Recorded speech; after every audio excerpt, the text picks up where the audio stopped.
Today, we embark on a journey between two worlds, two minds, separated by centuries but united by wisdom.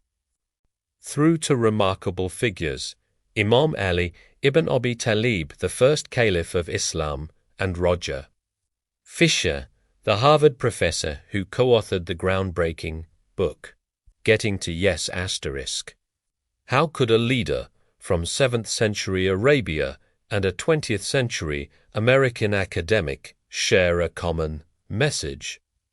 The answer lies in their shared understanding of humanity and their brilliant methods for managing conflict with dignity. This fascinating connection is the focus of a book by the late Dr. Seb Iriket, a seasoned negotiator himself.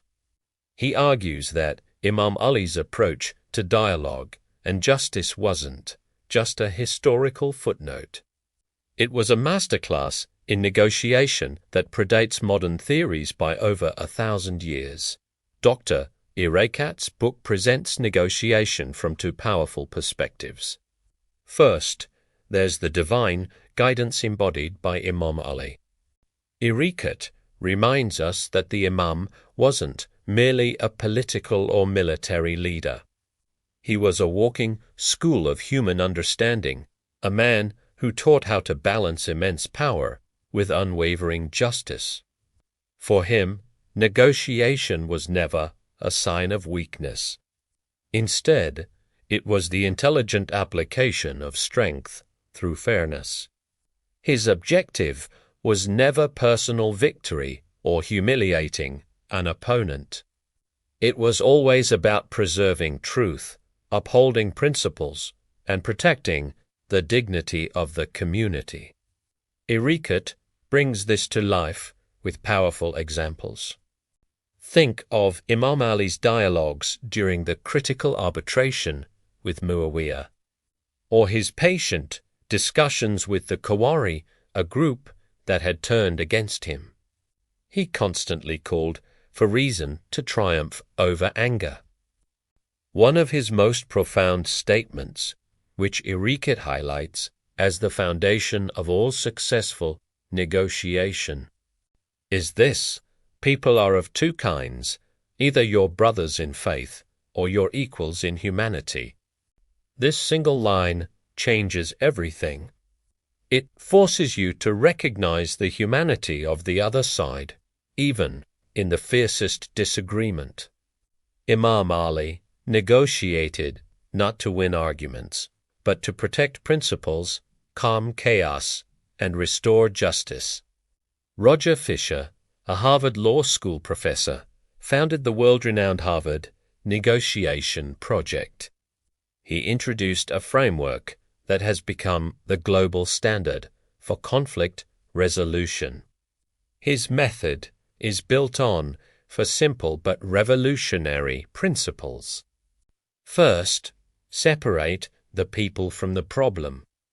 Don't let personal feelings cloud the issue at hand. Second, focus on underlying interests, not rigid positions. Ask why someone wants something, not just what they want. Third, generate a variety of options for mutual gain before deciding what to do. Brainstorm creative solutions that benefit everyone. And fourth, insist that the result be based on some objective, fair standard. This is where Dr. Irekat's analysis becomes truly brilliant. He draws direct parallels between these modern principles and Imam Ali's timeless approach. Let's look at the connections. First, both men put the human being before the disagreement. Imam Ali always distinguished between a person and their mistake. Fisher echoed this centuries later. Separate the people from the problem. It's the same core idea. Second, both focused on the higher interest. Imam Ali's ultimate concern was always the welfare of the community and the preservation of Islamic principles, not his personal grip on power. Fisher called this negotiating, based on interests, not positions. It's about finding the deeper why behind each side's demands.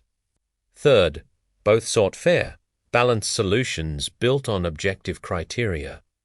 When dealing with the Kawari, who were in open rebellion, Imam Ali offered them peace before resorting to conflict. He declared, "You have 3 rights with us. We will not prevent you from praying in the mosques of God. We will not cut off your share from public funds, and we will not start a fight with you unless you initiate aggression."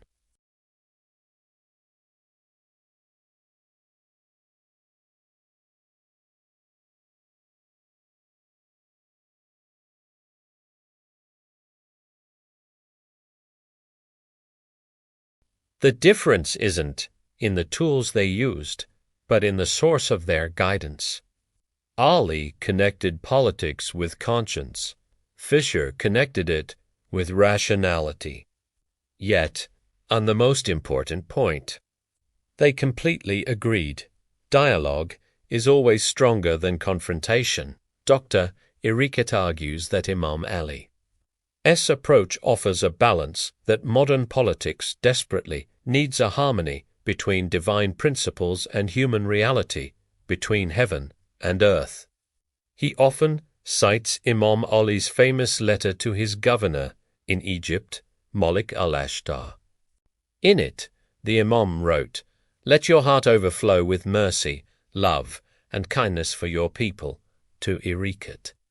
This single sentence sums up the entire philosophy of true, effective negotiation. It starts with empathy, is guided by clarity, and is grounded in respect. Iriket goes even further, breaking down Imam Ali's methodology into 7 key elements that perfectly align with modern negotiation theory. First, interests, balancing justice with human needs. Second, options, always keeping dialogue open and flexible.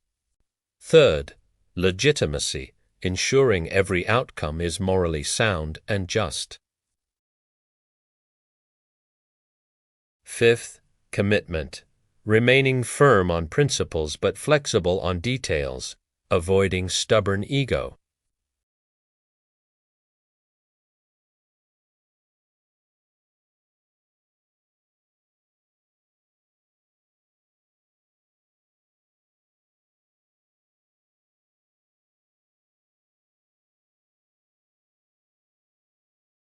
He never twisted words or hid his intentions. He famously said, "The truth has left me with no friends." That, Iriket argues, is the definition of true leadership: when your integrity becomes more valuable than your victory.